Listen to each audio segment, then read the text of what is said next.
The next skill we will be completing is changing the linens on an unoccupied bed. Our occupant is down at therapy, so we're just going to go ahead and wash our hands, and we're going to gather our supplies. I usually gather a towel, grab the bedside table. You could also use a bedside stand or a chair. I prefer the table because I can move it around and work as I need to. I'm going to go ahead and gather my linen hamper, and I'm going to need a fitted sheet, and a flat sheet, a pillowcase, and a new comforter. I want to be careful when I transport these not to touch them to my uniform. And I'm going to go ahead and remove the soiled linens.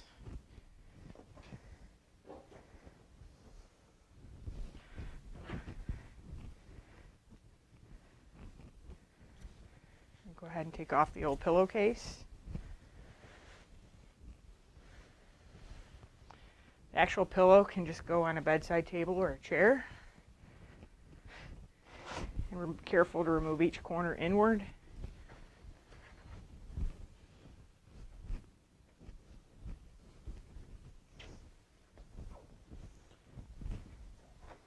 I put everything to the center so I can just use the fitted sheet, kind of like a carrying thing. Again, careful not to touch it to my uniform, not shaking it, getting any soiled debris or anything like that anywhere, and I'm going to put that into my linen hamper.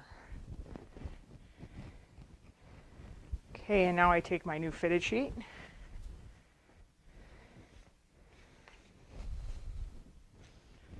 And again, you want to look at the seams to identify the long and short corners.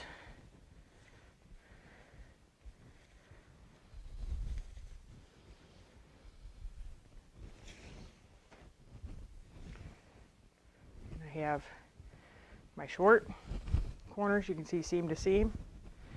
And I know those are either going to go at the head or the foot. So go ahead and put seam to the corner.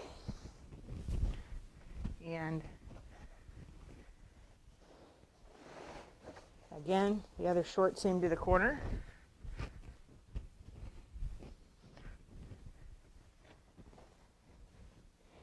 Now we can go ahead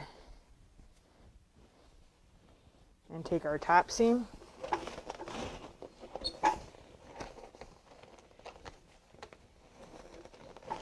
to the corner.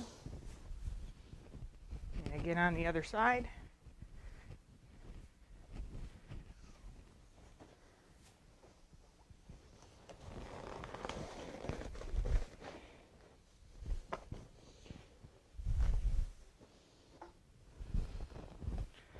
And I made sure before I started that my bed was between thigh high and waist level. I'm a little tall, so I raised it again. And again, the main point of this is to make sure that we're majorly wrinkle-free and smooth on the bedding. We wouldn't want any wrinkles because when our resident lays, that might cause them to get some pressure areas, pressure sores. And now we want our top sheet. Flat sheet. Usually identify the top by the border, wider border. That goes towards the head.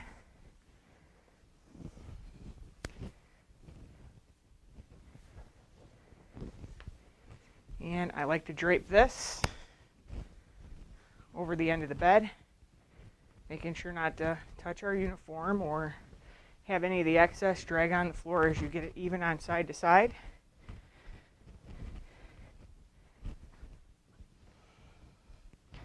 You want to try to make sure it's as even as you can get it on the sides, making sure you have plenty of material to tuck it down here at the end. Again, we're majorly smooth and wrinkle free. And then our top comforter.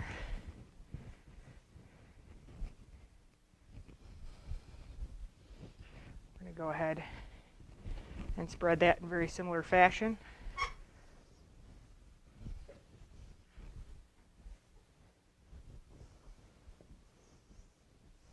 Again, trying to drape it equally on each side.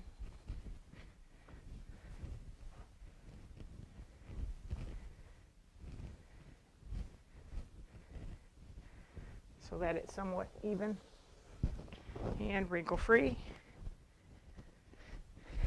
We got pretty good here. And then the excess I had over my footboard, I'm going to go ahead and lift the mattress a little, and I can tuck this almost straight under. Just want to make sure that it's tucked well and your sides are reasonably straight. Okay, for my miter corner, there's different ways of doing this. This is the way I do it. I put my elbow at the end of the bed, kind of put my hand down, gives me a good measure. Pull it up like a sail, and then tuck this in really well. If you get a good tuck on the bottom in that, when you flip it down, you're going to have a nice miter corner. The reason I do my elbow to the edge is it's going to make a measure so that it's even on both sides. And again, just elbow to the end of the bed, reach over, make a sail, tuck your end in, and you got an even mitered corner. Now I'm going to take my clean pillowcase and my pillow, and there's different methods of putting this on. The main thing is we want to make sure tags or zippers are on the inside seam of the pillow.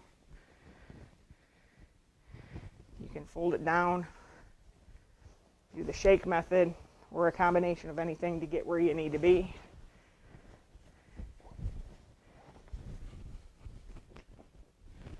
And again, the tags, zippers are on the closed end of the pillowcase. And we're just going to place it here. And our bed is all ready for our resident. And I'm going to wash my hands. Skill complete.